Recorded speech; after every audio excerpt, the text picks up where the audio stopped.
الله عليه وسلم إنما الأعمال بالنية أو كما قال عليه الصلاة والسلام ونحن على ذلك لمن الشاهدين والشاكرين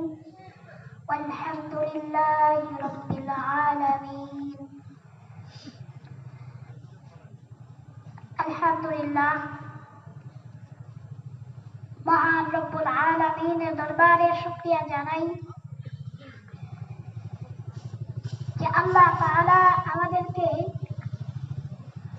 কবুল করে আজকের দ্বীনি মাহফিলে